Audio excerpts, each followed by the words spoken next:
2025 இருக்கும். ஆனா இன்னைக்கு கூட எத்தனையோ பேருக்கு பங்குச்சந்தை அப்படின்னா என்ன, எப்படி ஒரு மனுஷன் உட்கார்ந்த இடத்துல இருந்து போனை ஸ்க்ரால் பண்ணிக்கிட்டு பங்குச்சந்தையில பணத்தை போட்டு லட்சக்கணக்கில் பார்த்துக்கிட்டு இருக்கான்.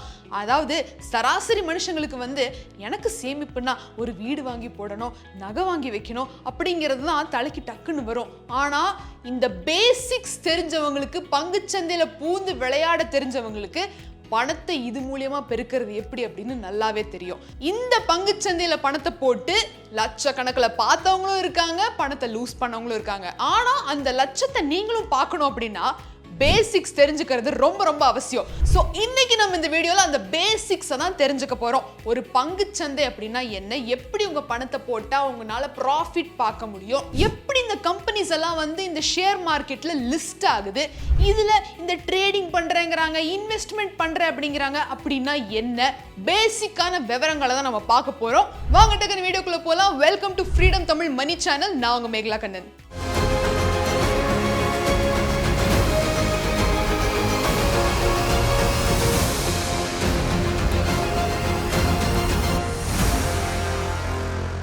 முதல்ல நம்ம என்ன பார்க்க போறோம்னா what is share market. So இந்த ஷேர் மார்க்கெட் அப்படின்னு சொல்றப்ப முக்கியமான ஒரு பகுதி பங்கு, அதாவது ஷேர்.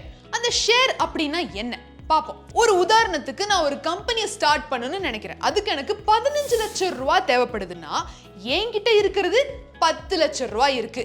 ஆனா எனக்கு இன்னும் 5 லட்சம் ரூபாய் தேவைப்படுது. நான் என்ன பண்ண முடியும்? யார்கிட்டயாவது கடன் வாங்க முடியுமா, இல்ல நான் லோன் அப்ளை பண்ண முடியுமா, இல்ல இன்னொரு வழி கூட இருக்கு, பார்ட்னர்ஷிப்ல பண்றது. சோ அதாவது 15 லட்சம் ரூபாய் எனக்கு வேணும் ஒரு கம்பெனி ஸ்டார்ட் பண்றதுக்குன்னா, நான் ஒரு 7.5 லட்சமோ என் பார்ட்னர் ஒரு 7.5 லட்சமோ போட்டு ஸ்டார்ட் பண்றோம்னு வச்சுக்குவோம். அப்படி ஸ்டார்ட் பண்றப்போ அந்த கம்பெனிக்கு வரக்கூடிய ப்ராஃபிட்டுமே 50-50 பிரிக்கப்படும். இன்னொரு வழி என்ன, பாரோ மணி. அதாவது நீங்க போய் எல்லாத்துக்கிட்டையும் காசு கேட்டு வாங்கி கம்பெனியை பில்ட் பண்றதுக்குள்ள உங்களுக்கே போதும் ஆயிரும். அது மட்டும் இல்ல, உங்க கம்பெனிக்கு என்னைக்கு ஒரு லாபம் வருதோ அப்பதான் நீங்க இந்த பணத்தை திருப்பி கொடுக்க முடியும். அது மட்டும் கிடையாது, நீங்க அந்த டர்ன் ஓவர் வர மட்டும் இதுக்கான இன்ட்ரெஸ்ட்டை நீங்க கொடுத்துதான் ஆகணும். ஸோ இப்பேற்பட்ட சிக்கல் இருக்கக்கூடிய இடத்துல ஒரு கம்பெனியை நான் பெருக்கணும் அப்படின்னா நான் என்ன பண்றது? அங்கதான் இந்த ஷேர் அப்படிங்கிற டேர்ம் என்ட்ரி கொடுக்குது. என்ன பண்றோம்னா, ஒரு ஷேரை நான் 100 ரூபாய்க்கு விற்கிறேன், எனக்கு இப்போ 5 லட்சம் ரூபாய் தேவைப்படுது அப்படிங்கிறதுனால 5000 ஷேர்ஸை நான் விற்கணும். அதாவது இந்த 5 லட்சத்தை நான் 100 ரூபாய்க்கு பங்கு போட்டேன் அப்படின்னா இந்த 5000 ஷேர்ஸை மக்கள் வாங்கினாங்கன்னா 5 லட்சம் ரூபாய் எனக்கு கிடைக்கும். ஸோ இதுதான் பங்கு. இப்போ ஒரு மனுஷன் இந்த கம்பெனியோட ஷேர் வாங்குறதுனால அந்த கம்பெனி உயருது, எல்லாம் ஓகே. ஆனா இப்படி ஏதோ ஒரு கம்பெனியை நம்பி நான் எதுக்காக பணம் போடணும்? முதல்ல அந்த கம்பெனி எப்படி list ஆகப்படுது? How is a company listed in share market? பார்க்கலாம். இப்போ நீங்க ஒரு கம்பெனி வச்சிருந்தாலும் சரி, இல்ல ஒரு கம்பெனி எப்படி லிஸ்ட் ஆகுது அப்படின்னு தெரிஞ்சுக்க ஆசைப்பட்டாலும் சரி, இங்க இருக்கு அதோட விடை. இப்போ செபி, அதாவது securities and exchange board of India அப்படிங்கிறதா இந்த ஷேர் மார்க்கெட்டை டோட்டலா கண்ட்ரோல்ல வச்சிருக்கக்கூடிய ஒரு போர்டு. ஸோ இவங்க முடிவு பண்றது தான் ஒரு கம்பெனி அந்த ஸ்டாக் மார்க்கெட், ஷேர் மார்க்கெட்ல எல்லாம் லிஸ்ட் அவுட் ஆகிறது இவங்க முடிவு பண்றது. ஃபர்ஸ்ட் முதல்ல செபி கிட்ட அப்ரூவல் வாங்கணும். ஸோ அப்ரூவல் வாங்கினா மட்டும்தான் எதுவுமே பாசிபிள். அதே மாதிரி ஏகப்பட்ட ஸ்டெப்ஸ் இருக்கு, அது எல்லாத்தையும் ஃபாலோ பண்ணணும். பயங்கர அதிகமான ப்ரொசீஜர்ஸ் இருக்கு. அது எல்லாத்தையும் தாண்டி முக்கியமான ஒரு விஷயம், ஒரு கம்பெனியோட வேல்யூவை செபி தான் டிசைட் பண்ணுது. இப்போ இந்த கம்பெனிக்கான ஒரு ஷேரோட பிரைஸ் 100 ரூபா அப்படிங்கிறத யார் டிசைட் பண்றாங்கன்னா, இந்த கம்பெனியோட எல்லா டீடைல்ஸையும் வச்சு தான் அந்த வேல்யூ செபி ஃபிக்ஸ் பண்றாங்க. ஸோ இதுதான் அந்த ஒரு வெளிப்படையான ஒரு டீடைல். இப்படிதான் ஒரு கம்பெனி ஷேர் மார்க்கெட்ல லிஸ்ட் பண்ணப்படுது. அந்த ஒரு ஷேர் தான் நீங்க வாங்குறீங்க. இப்போ நீங்க ஒரு ஷேர் மார்க்கெட்ல கம்பெனிஸ் லிஸ்ட் அவுட் ஆயிருக்கிறத பார்த்து எப்படி நான் வாங்குறது, எந்த கம்பெனியை பிரையாரிட்டைஸ் பண்ணி இதுதான் நல்லா இருக்கும்னு எப்படி வாங்குறதுங்கிறதுக்கு முன்னாடி நீங்க இந்த ஒரு முக்கியமான விஷயத்தை தெரிஞ்சுக்கணும், எங்க லிஸ்ட் அவுட் பண்ணப்படுது அப்படிங்கிறத. ஸோ அப்படி பார்க்குறப்போ கம்பெனிஸ் எல்லாம் முக்கியமா இந்த 2 எக்ஸ்சேஞ்சஸ்ல லிஸ்ட் அவுட் பண்ணப்படுது. ஒன்று நேஷனல் ஸ்டாக் எக்ஸ்சேஞ்ச், இன்னொன்று பாம்பே ஸ்டாக் எக்ஸ்சேஞ்ச். அதாவது இது ஒன்றும் கிடையாது, நம்ம நாட்டில் இருக்கக்கூடிய டாப் எக்கனாமிக்கலி நல்லா பண்ணிக்கிட்டு இருக்கக்கூடிய கம்பெனிஸை லிஸ்ட் அவுட் பண்ணக்கூடிய, அந்த ஷேர் மார்க்கெட்ல லிஸ்ட் அவுட் பண்ணக்கூடிய அந்த 2 பிளாட்ஃபார்ம் தான் இது. ஸோ இதுல பேசிக்கலி இண்டெக்ஸ் அப்படின்னு இருக்கு. இண்டெக்ஸ்னா ஒன்றும் கிடையாதுங்க. இப்போ நீங்க ஒரு நோட் புக்கில் ஃபர்ஸ்ட் பேஜில் இண்டெக்ஸ் அப்படின்னு இருக்கும். நீங்கள் ஒன்றொன்னா எழுத ஆரம்பிப்பீங்க, அடுத்தடுத்து என்ன பண்ண போகிற அப்படிங்கிறத. அந்த மாதிரி இந்த லிஸ்ட் அவுட் பண்ணப்பட்டிருக்கக்கூடிய கம்பெனிஸ் அந்த ஃபார்மேட் தான் இண்டெக்ஸ். அதில் நேஷனல் ஸ்டாக் எக்ஸ்சேஞ்சோட இண்டெக்ஸ் வந்து நிஃப்டி 50ன்னு சொல்லுவாங்க. இந்த நிஃப்டி 50னா என்ன? நம்ம இந்தியாவில் இருக்கக்கூடிய டாப் 50 நல்ல ஷேர்ஸ் ப்ராஃபிட் எல்லாம் வந்துகிட்டு இருக்கக்கூடிய கம்பெனிஸை வந்து லிஸ்ட் பண்ணியிருக்காங்க இல்லைங்களா? அதுதான் இந்த 50 கம்பெனிஸ். அதுக்கு தான் நிஃப்டி 50ன்னு சொல்லுவாங்க. அதே மாதிரி இன்னொரு ஸ்டாக் எக்ஸ்சேஞ்ச் இருக்கு, அதுதான் பாம்பே ஸ்டாக் எக்ஸ்சேஞ்ச். ஸோ இந்த பாம்பே ஸ்டாக் எக்ஸ்சேஞ்சோட இண்டெக்ஸ் பேர் வந்து சென்செக்ஸ் அப்படின்னு சொல்லுவோம். நியூஸ்லலாம் பார்ப்பீங்க, சென்செக்ஸ் உயர்ந்துருச்சு, அது கீழே வந்துருச்சு, மேலே போயிருச்சு அப்படின்னு. இதுதான் இந்த கம்பெனிஸோட ஷேர் ப்ராஃபிட் எல்லாம் உயர்ந்திருக்கா இல்லை எல்லாம் கம்மியாயிருக்கா அப்படின்னு சொல்றது தான் இந்த இண்டெக்ஸ். அதுதான் சென்செக்ஸ். இப்போ சென்செக்ஸ்ல பார்த்தீங்கன்னா 30 companies, top 30 companies list out பண்ணியிருக்கப்படும். அதுதான் சென்செக்ஸ். இப்போ கம்பெனிஸ் எல்லாம் எப்படி லிஸ்ட் அவுட் பண்ணப்படுது அப்படிங்கிறத நான் தெரிஞ்சுக்கிட்டேன். முக்கியமா நான் ஒரு ஷேரை வாங்குறேன் அப்படின்னு வச்சுக்கோமே, நான் எப்படி முதல்ல இதுல லாபம் பார்க்கறது? நான் ஒரு ஷேரை 100 ரூபா போட்டு வாங்குறேன், அந்த கம்பெனி எப்படியோ வளருது, ஆனா எனக்கு என்ன லாபம்? நான் எதுக்காக வாங்கணும்? யாரோ ஒரு கம்பெனியை வளர்றதுக்கு நான் வாங்கணுமா? அதில் எனக்கு என்ன லாபம் கிடைக்குது அப்படின்னு பார்த்தீங்கன்னா, முக்கியமான பகுதிக்கு நம்ம வந்திருக்கோம். ஸோ ப்ராஃபிட் என்ன? ஒரு கம்பெனியோட இன்வெஸ்ட்மெண்ட்டோ இல்லை அவங்க போட்ட பணமோ 10 லட்சம் ரூபா, ஆனால் அவங்களுக்கு அடுத்த டர்ன் ஓவர்லேயே வந்து 11 லட்சம் ரூபா கிடைச்சிருக்கு, வேற 1 லட்சம் ரூபா ப்ராஃபிட் அப்படின்னு வச்சுக்கோமே. இந்த ப்ராஃபிட்டை அந்த கம்பெனியோட ஷேரை வாங்கியிருக்கக்கூடியவங்களுக்கு வந்து பிரித்து கொடுக்கக்கூடிய அந்த ஒரு டேர்முக்கு வந்து டிவிடெண்ட் அப்படின்னு சொல்லுவோம். இப்போ எல்லாரும் ஒரு 5000 பேர் வாங்கியிருப்பாங்க அப்படின்னு வச்சுக்கோங்க கம்பெனியோட ஷேர்ஸை.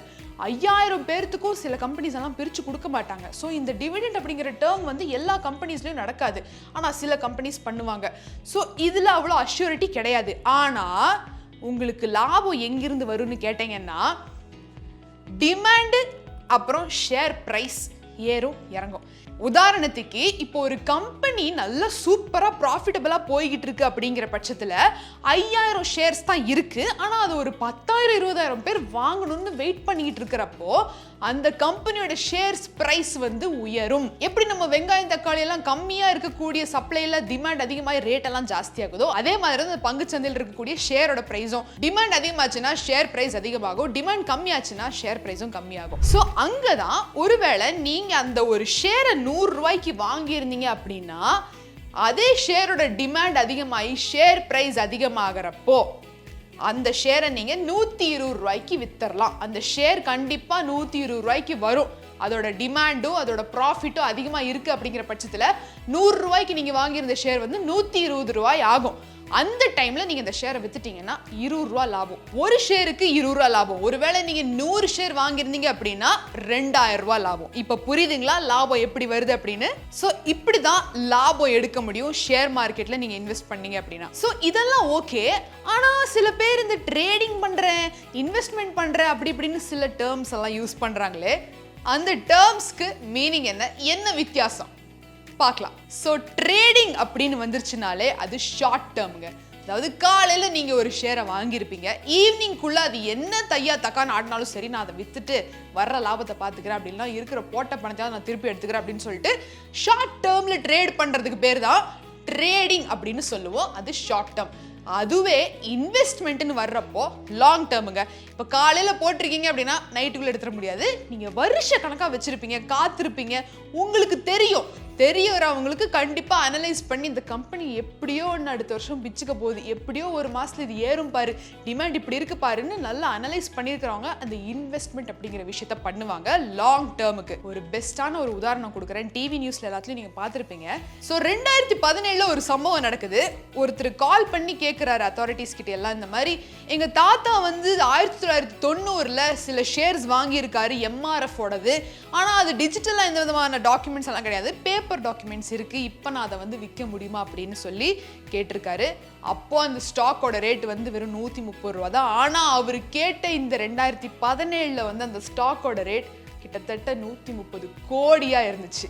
அப்ப யோசிச்சு பாருங்க, லாங் டேர்ம் அப்படிங்கிறதுக்கு எவ்வளவு ஒரு வேல்யூ இருக்கு அப்படிங்கிறது பார்த்து பண்ணுனா, அதுவுமே அங்க ரிஸ்க் இருந்திருக்கு. எம்ஆர்எஃப் அப்படிங்கிறதுனால இன்னைக்கு அது உயர்ந்தனால அந்த கம்பெனியோட ஸ்டாக்ஸ் எல்லாம் இன்க்ரீஸ் ஆகி அவரோட இன்வெஸ்ட்மெண்ட்க்கு ஒரு மிகப்பெரிய பலன் கிடைச்சிருக்கு. ஆனா அதுவே மற்ற கீழே போன கம்பெனிஸ் இல்ல கம்ப்ளீட்லி இழுத்து மூடின கம்பெனிஸ்ல போய் விழுந்தா பாருங்க, அப்போ எதுவுமே பண்ணியிருக்க முடியாது.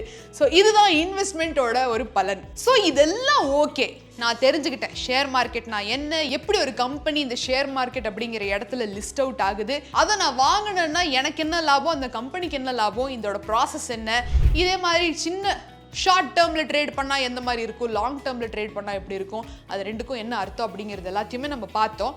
இது எல்லாம் நீங்க பண்ணணும் அப்படின்னா பேசிக்கா சில எசென்ஷியல் மேட்டர்ஸ் தேவைப்படும். அதுதான் டிமேட் அக்கவுண்ட் அப்படின்னு சொல்லுவாங்க. ஸோ இந்த டிமேட் அக்கவுண்ட் அப்படின்னா என்ன?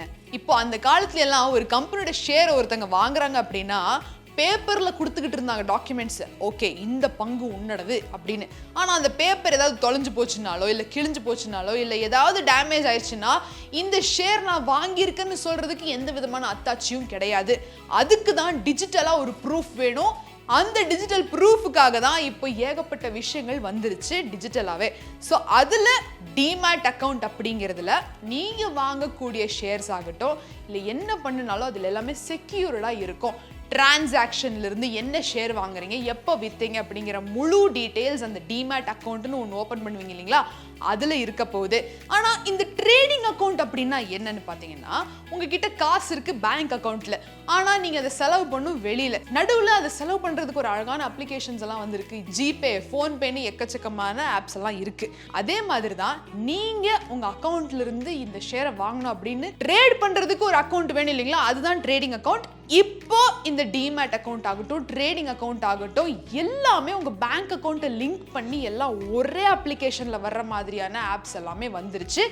அதுதான் இந்த Zerodha, grow, Upstox, angel one அதெல்லாம் சொல்றாங்க பாத்தீங்களா, இந்த மாதிரி ஆப்ஸ்ல தான் ட்ரேடிங் எல்லாம் பண்றாங்க, டிமேட் அக்கௌண்ட் எல்லாம் வச்சுக்கிறாங்க, பேங்க் அக்கௌண்ட்டை லிங்க் பண்ணிக்கிறாங்க, எல்லாமே இங்க தான் நடக்குது. ஸோ இன்னொரு முக்கியமான விஷயம் என்னன்னு பாத்தீங்கன்னா, எதுக்கு இந்த ஆப்ஸ் எல்லாம் எக்ஸிஸ்டடா இருக்காங்கன்னா, நீங்க ஒரு ஷேரை வாங்குறப்போ விற்கிறப்போ டைரக்டா புரோக்கர் கிட்ட எல்லாம் போய்கிட்டு இருந்த காலம் எல்லாம் போயிருச்சு. முழுக்க முழுக்க டிஜிட்டலா ஆனதுனால புரோக்கர் ஆப்ஸ் வந்ததுனால தான் இந்த மாதிரியான ஆட்கள் இப்போ மேல பூந்து வந்துகிட்டு இருக்காங்க. ஸோ இங்க தான் பேசிக்கலி நீங்க அக்கௌண்ட்ஸ் எல்லாம் ஓப்பன் பண்ணி ட்ரேடிங் பண்ணி அதுல காசு பார்க்க போறீங்க. அந்த டிரான்சாக்ஷன் மூலமா இவங்களும் காசு பார்ப்பாங்க. ஸோ பேசிக்கலி இது ஒரு லாக்கர் செக்யூரிட்டியோட நீங்க ட்ரேட் பண்ணக்கூடிய இடங்கள் தான் இது. ஸோ பேசிக்கலி இந்த மாதிரி டிமேட் அக்கௌண்ட் ஏதாவது ஓப்பன் பண்ணணும் அப்படின்னு நினைச்சீங்கன்னா முக்கியமா சில எசென்ஷியல்ஸ் தேவைப்படும். உங்ககிட்ட கண்டிப்பா பேன் கார்டு இருக்கணும், ஆதார் கார்டு இருக்கணும், பேங்க் டீடைல்ஸ், சிக்னேச்சர், அதுக்கப்புறம் சில பர்சனல் டீடைல்ஸ், இது எல்லாத்தையுமே நீங்க கொடுத்து உங்களோட கேவைசி வெரிஃபிகேஷன், பர்சனல் வெரிஃபிகேஷன், அதே மாதிரி பேங்க் டீடைல்ஸ் அதோட வெரிஃபிகேஷன் எல்லாம் முடிச்சிட்டாலே ஒரு 2-3 நாள்ல வெரிஃபை பண்ணி உங்களோட டிமேட் அக்கௌண்ட் ஓபன் பண்ணப்படும்.